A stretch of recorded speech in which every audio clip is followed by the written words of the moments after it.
Bismillahirrahmanirrahim. Assalamualaikum warahmatullahi wabarakatuh.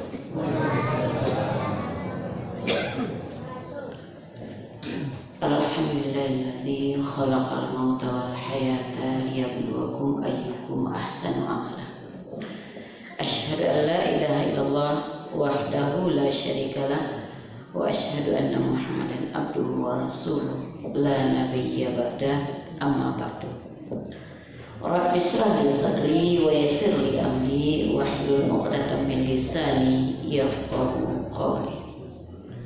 Bapak-bapak, ibu-ibu, kaum muslimin wal muslimat sidang jamaah tarawih rahimakumullah. Awal kalam, marilah kita bersyukur kehadirat Allah Subhanahu wa taala yang telah memberikan nikmat umur panjang kepada kita semua, sehingga kita masih bisa dipertemukan dengan bulan suci, bulan istimewa, bulan penuh ampunan pada tahun ini, yakni bulan Ramadan 1444 Hijriah.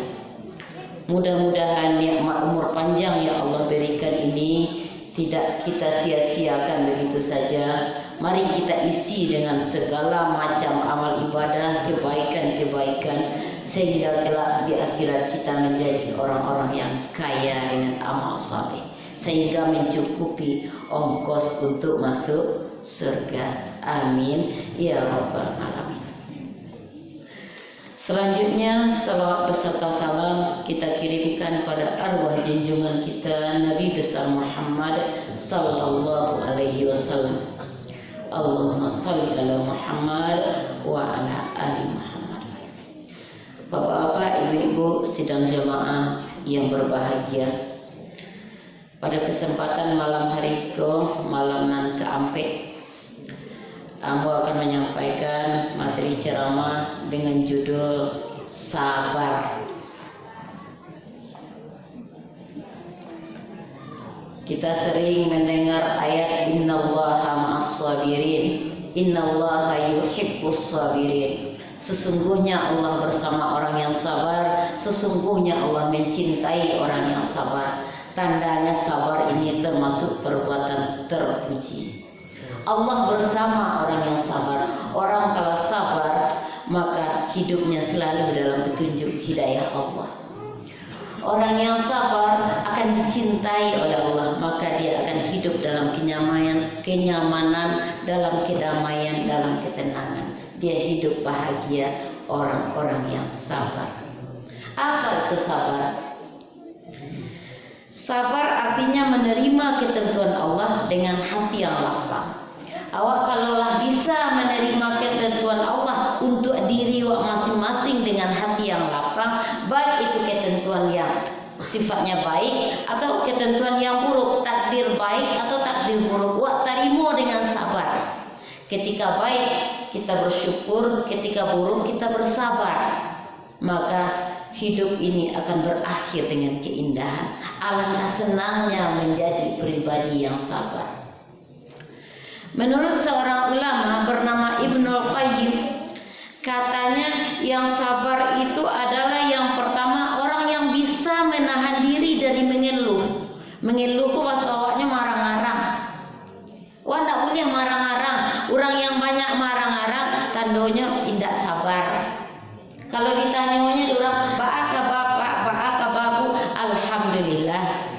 Jangan penyakiwan nanti kecil orang mana nyong kapal. Ba'aka bapak, ba'aka babu. Nih ndak baik. Kaki sakit, pinggangku ketagak keduduk minta ampun.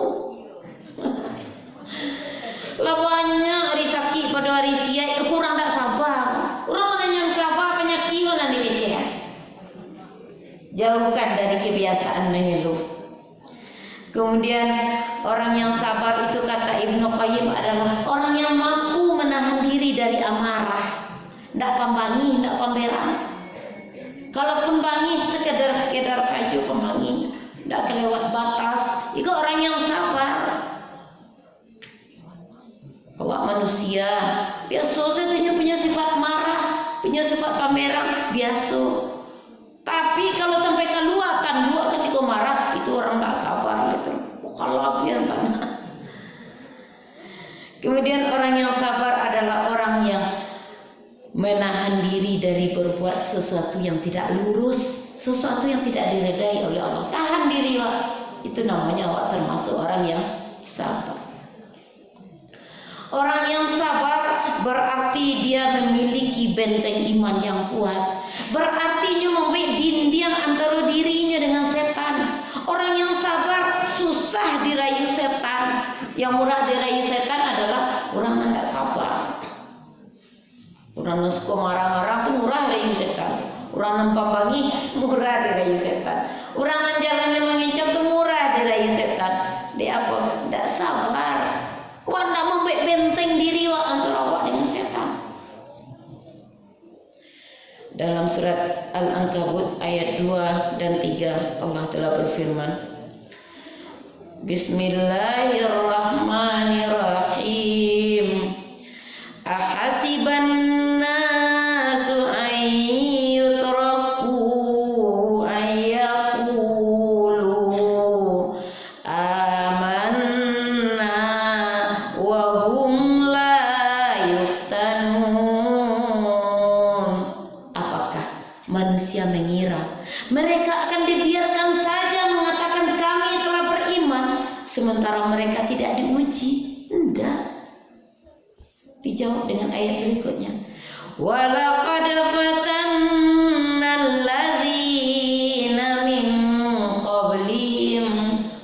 Sungguh kami telah menguji orang-orang sebelum mereka. Fala ya'lamanna Allahu alladzina shadaqu. Maka dengan ujian itu Allah tahu siapa di antara orang-orang yang beriman itu yang benar imannya. Wala ya'lamannal kadzibin. Dan siapa yang dusta imannya. Diagi oleh Allah ujian hidup. Kalau awak benar iman awak benar, tingkah laku awak sabar. Kalau benar iman awak. Diagi ujian hidup oleh Allah, tingkah laku awak salah. Tandanya iman awak dusta. Iman hanya sekedar di mulut, padahal yang iman itu adalah taqrirun bil lisan, ucapkan dengan lisan, wa tasdiqum bil qalbi, benarkan dengan hati, kemudian wa amalum bil arkan, amalkan dengan anggota badan. Ujian yang Allah berikan di atas dunia ini itu gunanya adalah untuk membedakan orang yang benar imannya dengan orang yang dusta imannya. Manan ameh, manan loyang, manan atah, manan bari. Lai jadi orang yang sabar wah, lai batu-batu wah beriman atau indah. Orang nak masuk surga tu bisa orang yang punya iman. Kalau sumbiang iman wah nak masuk surga ada iman kau boleh tak pasan dia. Jadilah orang yang sabar, tandanya iman wah batu-batu. Bapak-bapak, ibu-ibu, sidang jamaah yang berbahagia. Materi ujian sabar ada 3. Kalau tiba dia anak sekolah, bapak ibu, kalau dia ujian, kemudian dinilai oleh gurunya, yang nilainya 100 di antara anak-anak yang ikut ujian itu sia anak-anak yang menjawab soal ujian sesuai dengan apa yang diajarkan oleh gurunya. Begitu pula kita orang beriman, Allah akia waktu 3 ujian, sianan kontennya 100 dan mampu menghadapi ujian, menjawab ujian sesuai dengan apa yang Allah ajarkan di dalam Al-Qur'anul Karim. Apanya ujian nanti itu? Yang pertama, mematuhi perintah Allah. Ujian pertama, kuatlah awak melakukan perintah Allah. Kalau kuat, lulus dalam ujian konten 100. Iyo lewat tua iman wa iyo lewat sabana-bana orang beriman. Mematuhi perintah Allah adalah sesuatu yang berat. Bang kobari dek karano sanku bapak gaduri narako bapak ga pinyaram. Kamu masuk serbu tu yo payah, basaki-saki dulu. Kalau ndak mau basaki-saki ndak bisa masuk serbu.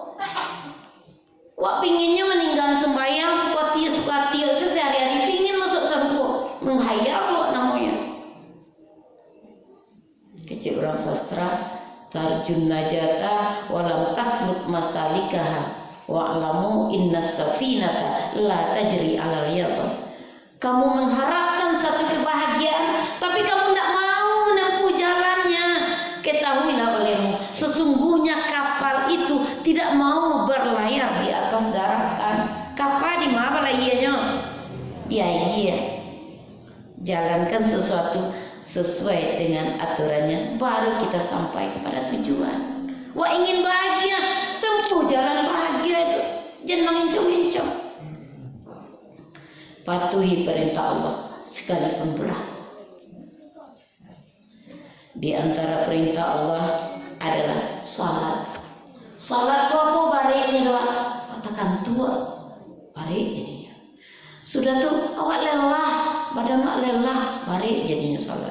Sudah tuh dingin, apalagi kalau salat malam, kalau lah isya, apalagi kajago tengah malam, subuh dingin. Tahan kantuk, tahan lelah, tahan dingin. Tandanya orang yang sabar. Kalau tak sabar, apa iri-iri je sedimui cere dingin. Tekan tu aja baru. Latihan karena badan tu ndak sabar. Jadilah orang yang sabar. Dalam surah Al-Baqarah 245, Bismillahirrahmanirrahim. Wasta'inu bis-sabri was-salah. Mohonlah pertolongan kepada Allah melalui sabar dan salat.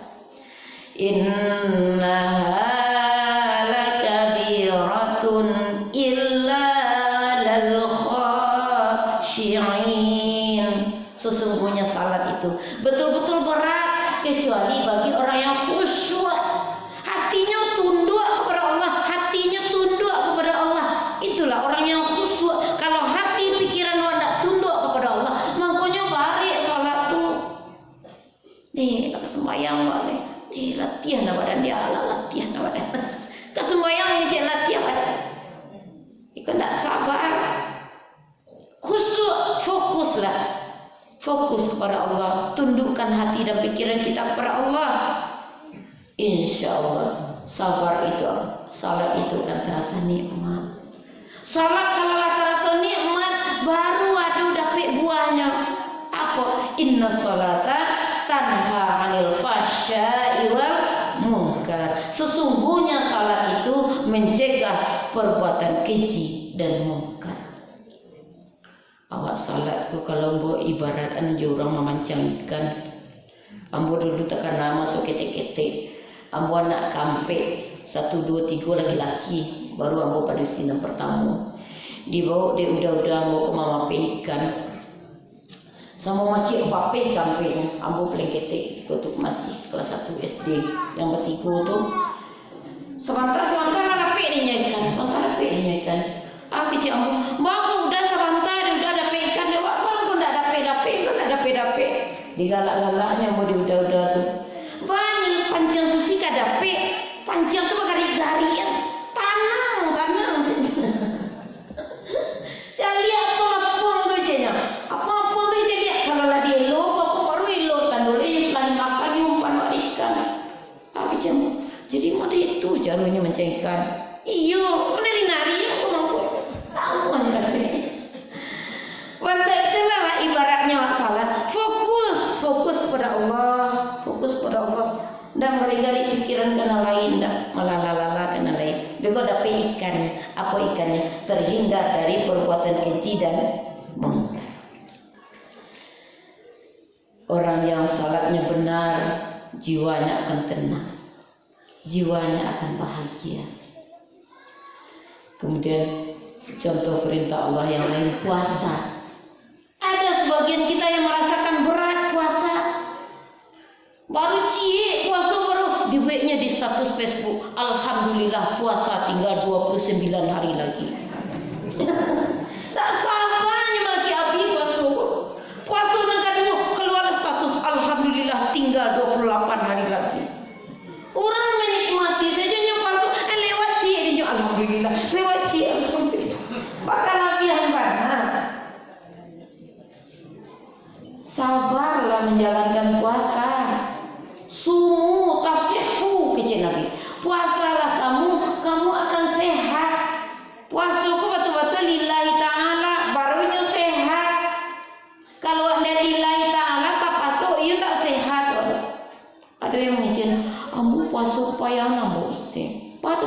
Pangki mah das ikhlas iyo.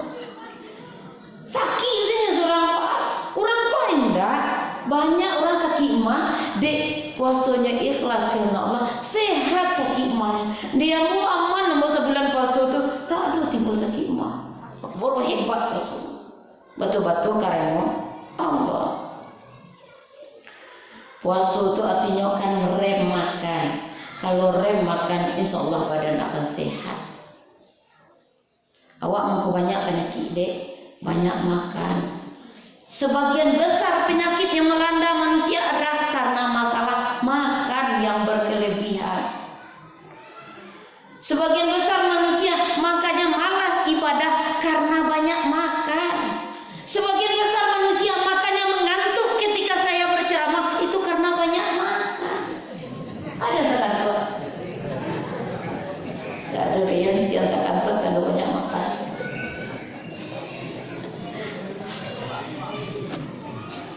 Luqmanul Hakim pernah mengejek kanan, wahai anakku, janganlah sesekali engkau menjadi manusia yang banyak makan. Kecek anaknya, kenapa tidak boleh banyak makan ayah? Anakku, la tumayyitul quluba bi kathratit ta'am. Jangan kamu matikan hatimu dengan banyak makan.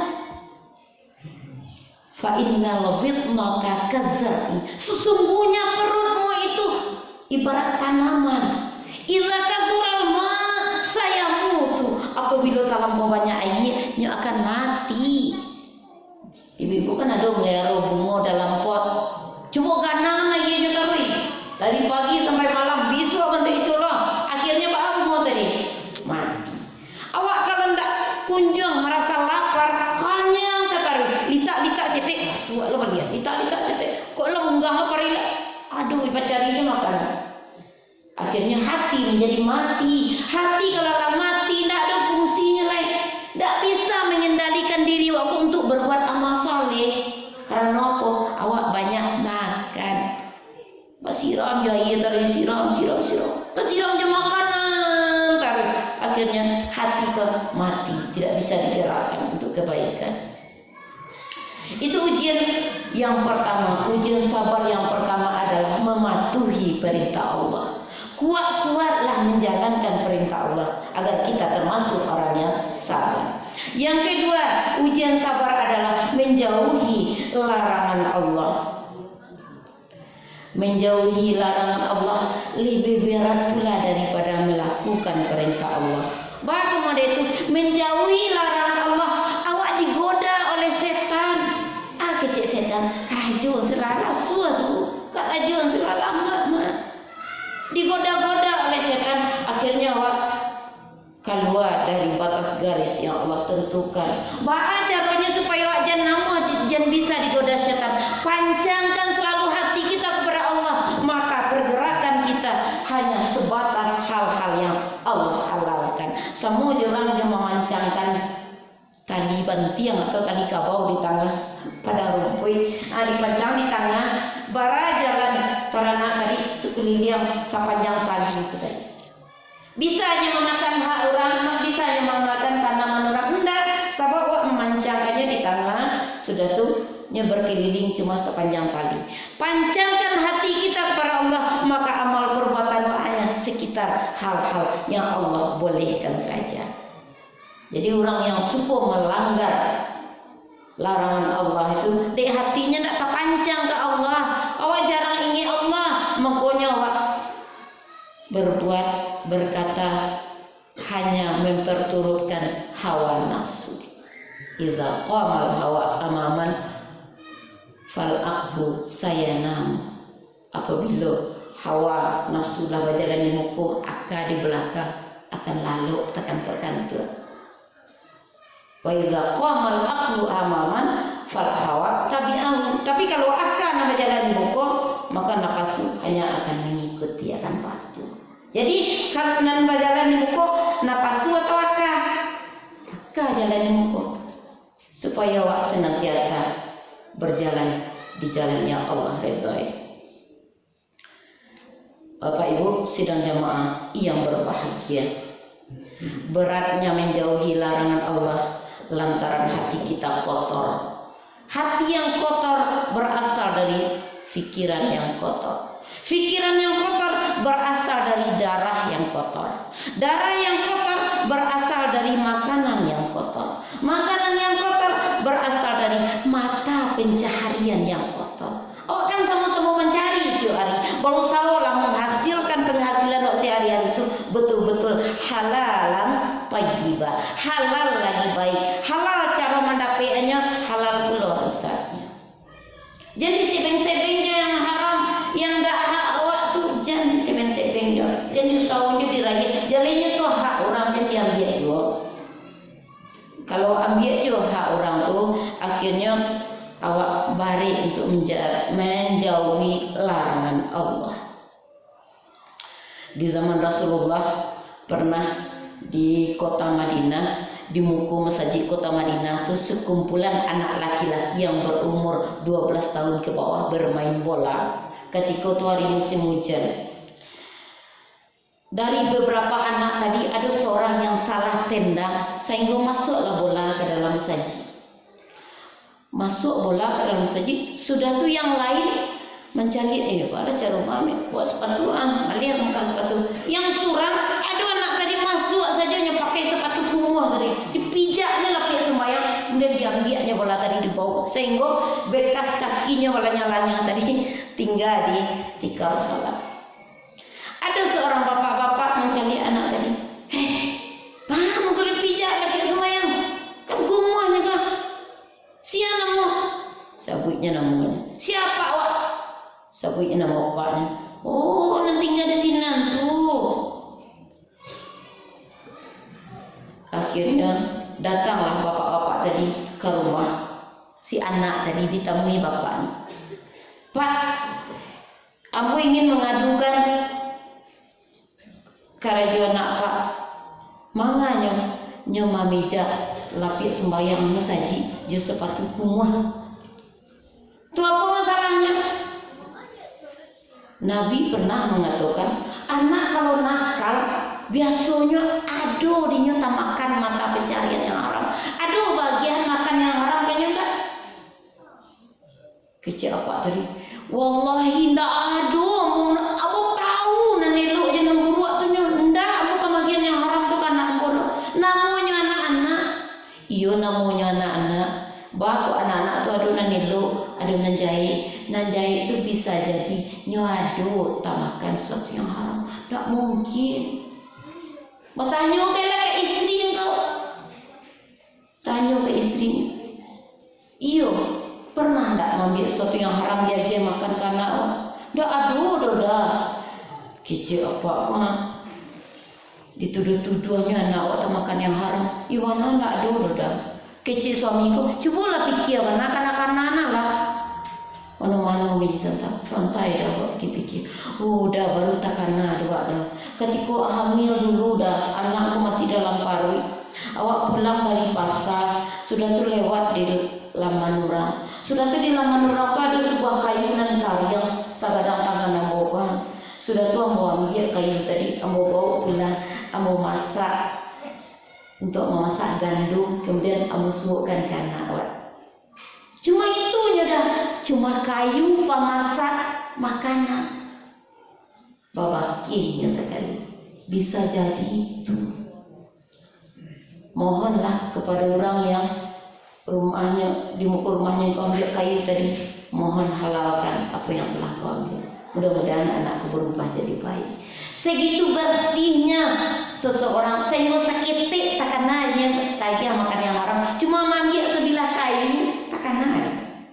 Tapi orang kalau lah biasanya ambil yang haram karena anak biasa punya dua anak jahit, namanya anak-anak. Akanya tak sempurna, tapi bang tu anak orang elok anak wainda. Tanya selah diri seorang. Bapak Ibu sidang jemaah yang berbahagia. Menjauhi larangan Allah berat karena darah kita panas.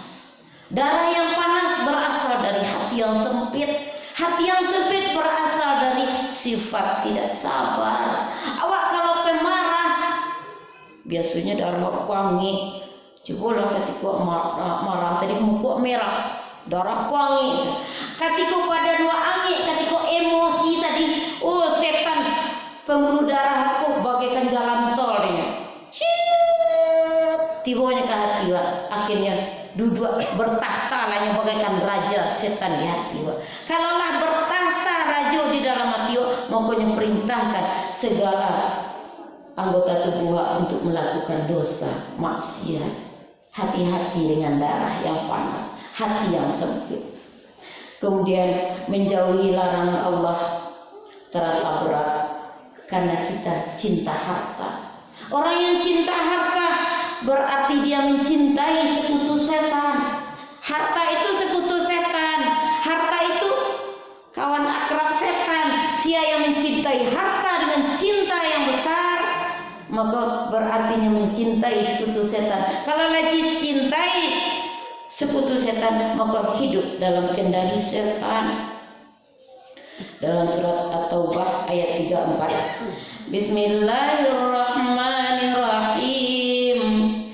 Walladzina yaknizuna adh-dhahaba wal fiddah, dan orang-orang yang menyimpan-nyimpan emas dan perak, wala yunfiqunaha, dan tidak mau mensedekahkannya, fi sabilillah, di jalan Allah, fabashshirhum bi'adzabin alim, maka beri kabar gembiralah mereka dengan azab yang pedih. Jangan suka menyimpan-nyimpan sehingga lupa hak hasnaf yang 8. Jangan lupa mengeluarkan zakat wajib. Di samping yang wajib, jangan pula lupa mengeluarkan sedekah sunnah. Sedekah wajib, zakat wajib itu sama-sama paralu dikeluarkan. Kalau indah nanti di akhirat awak malulu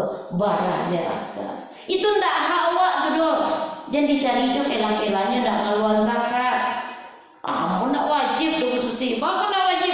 Anakmu sekolah sedangnya SMA, tu kuliah, atau menantu yang tak sadang-sadang piti do. Bila kesadang? Ada oleh yang katanya, Bu Susi, awak ke mengeluarkan zakat tu, awak hitung dulu pengeluaran awak sebulan baru keluar. Kalau lihat hitung pengeluaran tu habisnya sadonya. Sebelum dikeluar, hitung dulu. Kan cuma 2,5%. Sakete. 1 juta penghasilan keluar 25.000. 2 juta 50.000. 3 juta 75.000. 4 juta 100.000. Bayangkan 4 juta pitiwat kan sebulan tu cuma mengeluarkan 100.000. Gak ada ngamek. Kalau gak ada ngamek jauh pilih walau. Siapa yang menyempitkan hak orang fakir miskin, maka Allah sempitkan pula hidupnya. Siapa yang suka melapangi orang-orang fakir miskin, orang-orang yang membutuhkan, maka Allah lapangkan pula hidupnya. Awak ingin hidup nan sampi atau hidup nan lapang? Awak ingin hidup lapang tapi awak pilih, maka bisa. Tak masuk akal. Ambo punya kawan guru MDA di Sungai Pua di Sariat, gajinya hampir 100.000 sebulan. Hampir 100.000 sebulan, tapi salutnya bu ketua MDA-nya, pengurus MDA-nya mempunyai sebuah celengan mereknya zakat guru MDA. Kamu tanya, kok bisa gaji sampai 100.000 kok nggak luar zakat? Kamilah kebiasa sejak dulu Bu Susi, dan 100.000 itu kami keluar 2.500. Dalam 200.000 kami keluar 5.000. Dalam 300 kami keluar 7.500. Jadi gaji kami sampai 100, kami tiup terima gaji masuk ke dalam celengan 10.000. Sampai 100 gaji orang dikeluarnya zakatnya, enggak satu zakat. Tapi kan tak wajib tu doh kecewa. Biarlah tak wajib jatuhkan dan sunat kan kadang puluh kaidahnya. Bantu ikut seseorang yang istiqomah dalam kebaikan, dia fokus untuk kehidupan akhirat, tak terlena-lena untuk kesenangan hidup dunia. Untuk akhirat khususi, untuk nan sabananya yang kau bawa bisu ikut konyoha. Salutan, alhamdulillah, segala puji bagi Allah. Yang ketiga, ujian sabar dari Allah adalah menerima cobaan. Setiap awak dicoba oleh Allah dengan kesulitan, kesusahan, kesakitan. Awak saja yang sakit, indah orang lainnya. Awak saja yang dicoba oleh Allah, indah orang lain pula. Bang, orang tak ada marah-marah, awak marah-marah. Kurang sabar, awak kurang sabar. Di awak iman wak ndak boleh, iman wak basandiang. Di orang imannya ndak basandiang, betul-betul sabar. Orang yang sabar menerima ujian cobaan dari Allah, dia akan senantiasa taat. Orang yang tidak sabar menerima ujian Allah, dia akan lalai. Ibaratnya kalau orang menerima cobaan dari Allah itu ibaratnya awak sedang jatuh. Jatuhnya manusia ada tiga. Ada manusia yang jatuh tapai, ada yang jatuh tupai, ada yang jatuh patai. Jatuh tapai sekali dicoba oleh Allah dengan kesulitan, tidak punya daya untuk bangkit, tidak punya iman. Kemudian jatuh tupai, jatuh tupai, makin jatuh makin lihai. Jadi ada tupai setiap jatuh, manjik sekali. Setiap dicoba oleh Allah, awak tetap menghidupkan semangat dalam jiwa. Jangan loyo dengan ujian Allah. Tetaplah bersemangat. Tandanya orang yang sabar, orang yang benar iman kita kepada Allah. Kemudian ada orang yang jatuh patai, jatuh patai orang madar. Patai kalau jatuh ini sebesok untuk itu saja. Tidak berubah. Ani yang saja kapal itu jatuh patai. Diuji dengan kesulitan, diuji dengan kesakitan, dia tetap jadi orang yang ingkar kepada Allah, itu jatuh patai. Bapak Ibu sidang jemaah yang berbahagia, ketika kita diuji oleh Allah dengan cobaan hidup, yakinlah bahwa hidup ini tak lepas dari dua kemungkinan. Ada pahit berbungkus manis, ada manis berbungkus pahit. Nah, mana yang ketujuh di Bapak Ibu? Pahit berbungkus manis atau manis berbungkus pahit? Manis berbungkus manis, tak ada pilihan apa? Pilihannya cuma pahit berbungkus manis, manis berbungkus pahit. Kalau pahit berbungkus manis, biarlah pahit-pahit dulu di dunia, asal di akhirat lagi manis. Kalau yang manis berbungkus pahit, mani dulu di dunia, pahit-pahit nanti di akhirat. Nah, mana ketujuh? Biarlah pahit berbungkus manis. Biarlah bersusah-susah di dunia, asal di akhirat nanti awak bahagia. Sabarlah, tabahlah menempuh kepahitan dalam hidup ini. Orang sastra mengatakan, jika ingin mutiara selami lautan. Jika ingin mendapatkan satu keberuntungan, bersusah-susahlah untuk mendapatkan keberuntungan itu. Angkatlah diri sendiri untuk mendapatkan keberuntungan. Ingin mutiara selami lautan. Kecil orang Minang, sia yang membalah riwang, inya nandape sahunya. Mudah-mudahan kita semua menjadi orang yang sabar, orang yang lapang dada, sehingga kita dinilai oleh Allah orang yang benar imannya. Pada akhirnya kita dinyatakan berhak untuk masuk surga. Amin ya rabbal alamin. Marilah kita menjadi pribadi yang sabar, pribadi yang dicintai oleh Allah. Orang yang sabar itu hidupnya selalu gembira. Orang yang sabar itu selalu awet muda. Orang yang capek tua itu tandanya kurang sabar. Berusaha jadi orang yang sabar, maka kita akan awet muda. Orang yang sabar, tujuan hidupnya jelas untuk mencapai Allah dan kecintaan Allah. Semoga kita semua mendapatkan hal sedemikian. Amin ya rabbal alamin.